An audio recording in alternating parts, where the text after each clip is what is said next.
Happy Monday. The FBI reportedly found another batch of classified documents during a search of President Joe Biden's Wilmington, Delaware home over the weekend. The DOJ said it took 6 items, now that's a key word, items, from the home during the 12-hour search. NBC News first reported that the White House requested that the FBI search the Biden's home. The DOJ called the search planned and consensual. The Daily Mail is also reporting that some of the classified documents were temporarily stored in a space in D.C.'s Chinatown neighborhood, which was overseen by the Penn Biden Center's former administrative assistant, Kathy Chung. The Daily Mail reported that Hunter Biden personally recommended Chung.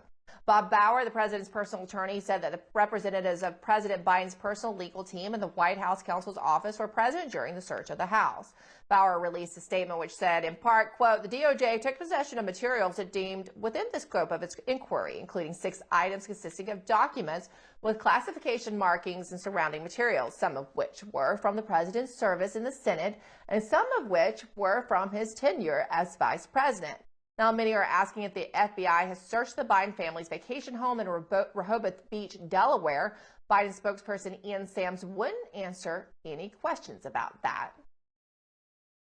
Has the FBI searched the president's home in Rehoboth, Delaware? So I'm going to be very careful here not to speak ahead of potential investigative steps by the DOJ. We're in full cooperation with them. The president's lawyers, White House counsel's office, we're being totally cooperative with DOJ as they move ahead on this. So I want to be very careful not to talk about potential investigative steps. Joining us now to discuss is Mike Davis, the founder of the Article 3 Project. Good to see you, Mike. Good to see you. The Kentucky Congressman and House Oversight Committee Chairman James Comer said that he would give Biden the benefit of the doubt, or he did give Biden the benefit of the doubt when the first batch of documents were discovered at his UPenn think tank. But he said now it's downright scary. Let's take a listen and then we'll get into your thoughts. It also has the makings of a potential cover-up. I mean, 5 different locations at least. Who knows what those personal attorneys have been doing? And when you look at all the things that our investigation is covering with respect to the influence peddling, there's a lot of connections with the CCP directly to both Hunter Biden, Hunter Biden's Uncle Jim, and Joe Biden. And it seems these documents, your thoughts, Mike Davis?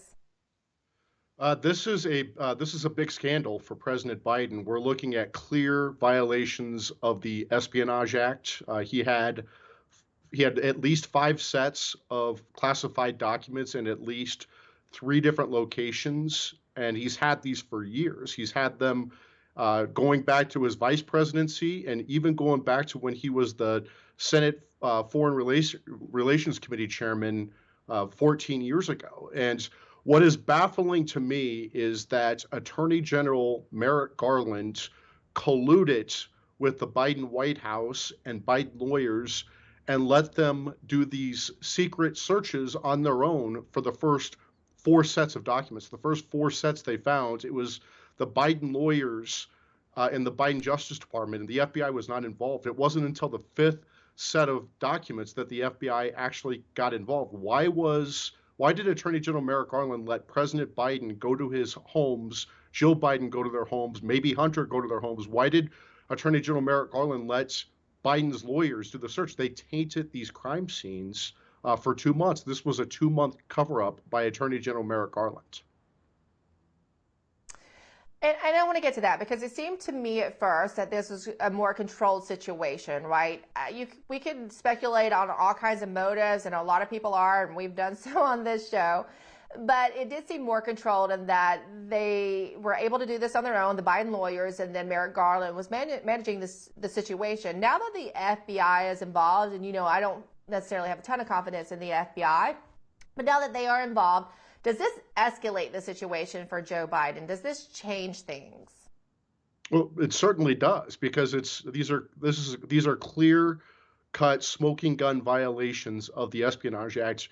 Former presidents like Trump have the absolute constitutional right to declassify any record they want, and they have the absolute statutory right under the Presidential Records Act to take personal copies of their presidential records when they leave office, classified or not. That's why former presidents get federally funded office space, secure office space, federally funded staff, secret service protection, security clearances.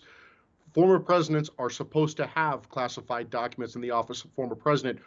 Former vice presidents don't get any of those things. Former vice presidents only get secret service protection for up to 6 months after they leave office. Here, there was a 2.5-year gap where former Vice President Joe Biden didn't even have Secret Service protection to guard these paper records, and we have clear evidence that the Bidens were on Chinese and Ukrainian oligarchs' payrolls corruptly, unregistered foreign agents, baby. We also have evidence in Miranda Devine's book, Laptop from Hell, that Hunter Biden had a key made for the Biden Chinese agents to get into these offices. So the FBI needs to start interviewing Joe, Jill, James, Hunter, and anyone else who had access to these records. They also need to do a search of the Rehoboth beach home of President Biden. Yeah, and one would suspect that there's probably more there, considering they found them sort of everywhere related to Joe Biden.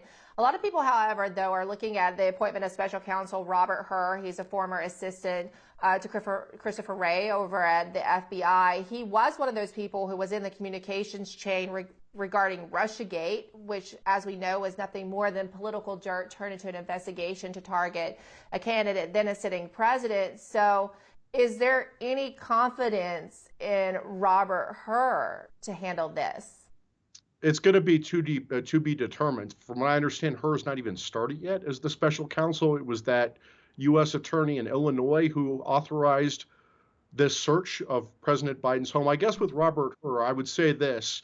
People say, oh, he was a Trump U.S. attorney. Well, actually, he was not. He was the Maryland's pick to be U.S. attorney. He was a longtime protege of FBI Director Chris Wray, Rod Rosenstein, James Comey. He's part of that world. And you're right. He was the number two to the number two. He was the number two to the Deputy Attorney General, Rod Rosenstein, when the Russian collusion hoax was going on. And you have to ask yourself, if this Robert Hur was responsible for supervising that investigation, did he know it was a hoax or did he get duped?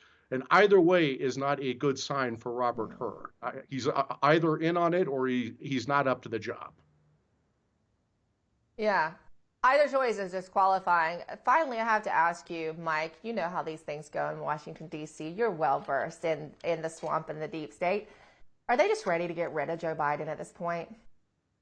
It sounds like they're trying to get Uncle Joe not to run for re-election, and maybe this is their way to pressure him to do it. But the timing of all this is pretty amazing. How it all just comes together, and then Ron Klain, Joe Biden's chief of staff, just decides to resign. There are no coincidences. I'm sorry, and there are no consequences either for Democrats, but there are no coincidences in Washington D.C. So.